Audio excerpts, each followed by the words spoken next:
And every morning, before you even open your eyes, your body is already preparing for the day. Your adrenal glands begin releasing a surge of cortisol, the hormone that mobilizes your energy, sharpens your attention, and tells every cell what time it is. But here's the part most people miss. That morning surge is not a reaction to stress.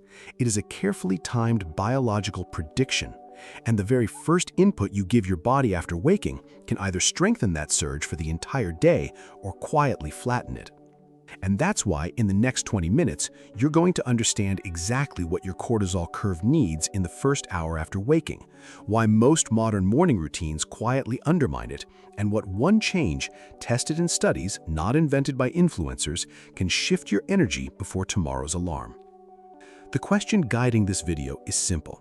If you wake up tired, drag yourself through the morning, depend on caffeine to feel human by mid-morning, and then crash again around 3 p.m., you don't have a motivation problem. You have a cortisol timing problem.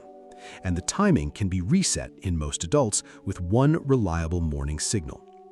We are going to separate three things carefully: what is well established in chronobiology, what is suggested by repeated studies but not yet settled, and what remains a hypothesis. Because when it comes to cortisol, half-truths get louder every year, and your morning deserves better than a recycled listicle. So let's start with what your body is doing before you even decide to be awake. Roughly 20 to 30 minutes before your alarm, your body is already moving. Core temperature begins to rise. Melatonin, the sleep hormone, drops. Adrenocorticotropic hormone rises from the pituitary, telling the adrenal glands to release cortisol in a specific pattern. This is called the cortisol awakening response, and it is not the same thing as stress cortisol. Stress cortisol is a reaction. It rises in response to a threat, real or perceived. The morning surge is an anticipation. Your body is predicting that you will need energy, focus, and glucose availability within the next hour, and it preloads those systems. Studies have measured this rise at anywhere from 50 to 75% above your baseline cortisol level, peaking about 30 to 45 minutes after you wake. It is one of the largest predictable hormonal shifts in human biology. Think of it like a locomotive that begins warming its engine before the train is scheduled to leave. The fuel has to be ready, the pistons have to be turning. If the engine starts cold, the train leaves late, and nothing downstream moves on time. That locomotive is real, and it has a conductor. And this is where the modern morning goes quietly wrong. Watch what most people do in the first 5 minutes after the alarm. They reach for the phone. The phone lights up in a dark room. They check messages, news, social feeds. The screen is held about 12 to 16 inches from the face. The light coming from that screen in a dark adapted environment is bright relative to the surroundings, but it is not the right kind of light, and it is not arriving at the right hour of the body's internal cycle. The phone delivers visual light. The body, in the absence of true morning daylight, treats that phone light as a partial signal. It is enough to suppress melatonin slightly, which is why people feel awake after scrolling, but it is not nearly enough to trigger a clean melanopsin signal. The conductor gets a weak, distorted cue, and the morning cortisol surge that should peak crisply between 7 and 8 a.m. arrives instead as a soft, delayed, blunted wave. This is not a moral judgment, it is a measurement. Studies in chronobiology have shown repeatedly that people who do not receive adequate morning light have flatter cortisol curves, more daytime fatigue, and worse sleep the following night, because the same conductor that was supposed to set the morning peak is also responsible for setting the evening drop, the moment when melatonin rises again and the body prepares to sleep. The conductor is a small region in your hypothalamus called the suprachiasmatic nucleus, the SCN. About 20,000 neurons, no larger than a grain of rice, sitting just above where the optic nerves cross. The SCN is the master clock of your circadian system. It doesn't keep time by itself in any useful sense. It keeps time by reading one input more reliably than any other: light. Here's the mechanism in 3 steps. When light enters your eyes, it doesn't only hit the rods and cones you learned about in school. It also hits a separate population of cells in the retina, photosensitive retinal ganglion cells containing a pigment called melanopsin. These cells are not used for vision, they are used for time. They send a direct signal to the SCN, and the SCN uses that signal to align every rhythm in your body: cortisol, melatonin, body temperature, alertness, digestion, immune function with the external day. When this signal arrives in the morning, in the right intensity at the right hour, the SCN triggers a clean, sharp cortisol awakening response. You feel it as the natural ability to rise, think, and move within minutes of waking. When the signal is missing, weak, or delivered at the wrong time through a dim room, blackout curtains that never open, or a phone screen at close range in a dark bedroom, the conductor is essentially working without a clock. Now, an important detail: not all light counts equally. Outdoor daylight, even on an overcast day, delivers somewhere between 2,000 and 100,000 lux, depending on cloud cover and angle. A well-lit indoor room delivers around 300 to 500 lux. A phone screen at arm's length in a dark room delivers a fraction of that. The melanopsin system in your retina is tuned to intensity, not pattern, and it responds logarithmically. The difference between a window and open sky can be the difference between a faint signal and a strong one, and that difference is what your SCN is reading every morning.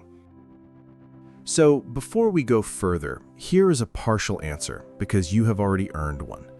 The first thing your cortisol needs every morning is a clear light signal, ideally sunlight, ideally within the first 30 to 60 minutes of waking, ideally for somewhere between 10 and 30 minutes. This is not a wellness trend. It is the input that the system evolved to receive, and it is the input that most modern adults have unintentionally removed from their routine. If you do nothing else after watching this video, doing that one thing, light in your eyes, before screens, before coffee, before the day begins, is the change most likely to show up in how you feel by tomorrow afternoon. Now let's look at what this morning surge actually does once it happens correctly, because the second mechanism matters as much as the first.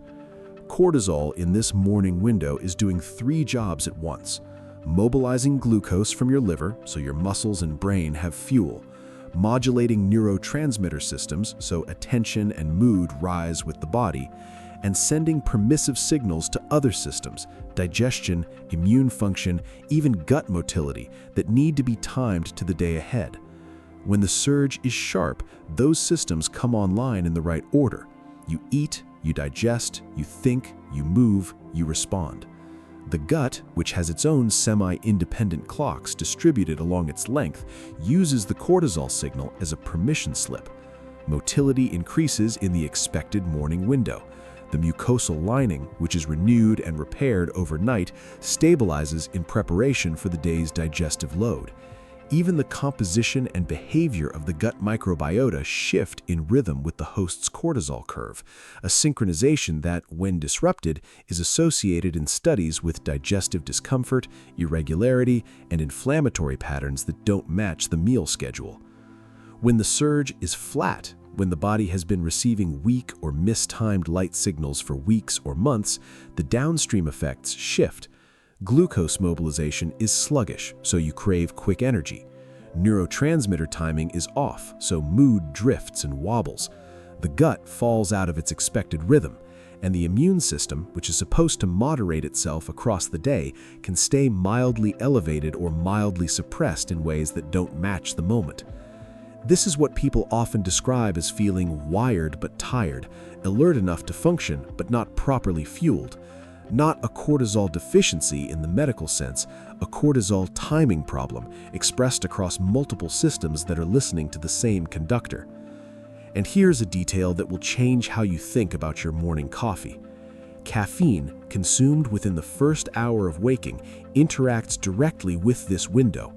A controlled study published in 2005 found that caffeine intake in the early morning before the natural cortisol peak produced a significantly larger cortisol response in habitual caffeine users because caffeine stimulates cortisol release on top of the already rising curve. The same study also found that the amplifying effect diminished with weeks of morning caffeine consumption, suggesting the body adapts, but the cortisol timing it disrupts is the same timing your body uses to set every other rhythm of the day. The practical implication is not never drink coffee. It is the morning cortisol surge has work to do on its own. If you allow that surge to happen first, your coffee, when it comes an hour or 90 minutes later, will land on a system that is already moving. The result is more stable energy, less of the spike and crash pattern, and less dependence on caffeine simply to feel functional by 10 a.m. Now, a comparison. Picture two adults, both in their late 40s, both sleeping roughly the same number of hours, both with similar work and family demands. The first wakes, reaches for the phone on a dark nightstand, scrolls for 10 minutes under the duvet, makes coffee while still in pajamas, drinks it on an empty stomach while answering work messages, and only walks out the door into daylight when the workday has already begun. By mid-morning, focus is already drifting. By 11 a.m., there is a noticeable dip. By 3 p.m., a second coffee is non-negotiable. By evening, they are tired but not sleepy, lying in bed, scrolling again, then struggling to fall asleep before midnight. The second wakes, leaves the phone face down on the nightstand, steps outside, even briefly, even onto a balcony or porch, and stands in morning light for 15 minutes. The first 10 are usually the hardest because the body is not yet fully alert. By the end, there is a quiet kind of clarity, not the jolt of caffeine, but something more stable. They come back inside, drink water, prepare breakfast slowly, and have their first coffee around 9 or 9:30 a.m., by which time the natural cortisol peak has already done its main work. The 3 p.m. crash is often smaller and sometimes absent. By evening, the drop in alertness is more natural, and falling asleep is not a negotiation. The difference between these two mornings is not genetics, not willpower, and not a moral quality. It is a single input, light, delivered at the correct moment of a system that runs on anticipation. Which brings us to the third mechanism and the one that closes the loop. Morning light does not just set the morning, it sets the entire 24-hour cycle.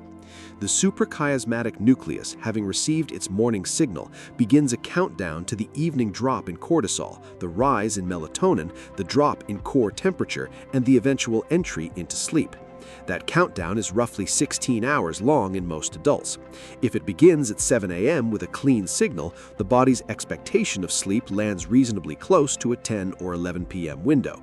If it begins at 7 a.m. with a distorted signal, or if it never properly begins at all because the morning happened in dim light, the countdown drifts and the sleep window drifts with it. This is why someone who did everything right at night, dark room, no screens, no caffeine after 2 p.m., can still struggle to fall asleep. The morning was never given the signal the system needed. You cannot out-hygiene a morning that started in the dark. This is also why the same person can take a one-week vacation, sleep better within days, feel more energetic, return home, return to the same patterns, and feel the same fatigue within a week. The pattern lives in the morning, not the night. Now, what the evidence actually supports and where the limits are. The existence of the cortisol awakening response is well established. It has been measured in hundreds of studies over decades, in adults of all ages, and it shows up reliably when sleep and wake times are stable. The role of the suprachiasmatic nucleus as the central circadian pacemaker is textbook physiology. The role of melanopsin-containing retinal ganglion cells in delivering light information to the SCN is well established, and it earned the 2017 award for distinguished research in the neurosciences for the underlying work. Morning light's effect on circadian alignment is supported by strong evidence, including controlled studies of light therapy for seasonal affective disorder, delayed sleep phase disorder, and shift work disorder. What is consistently supported but not yet a closed case is the specific dose-response relationship in healthy midlife adults without diagnosed disorders. How many minutes? How many lux exactly? How much variation is there between individuals based on age, latitude, or chronotype?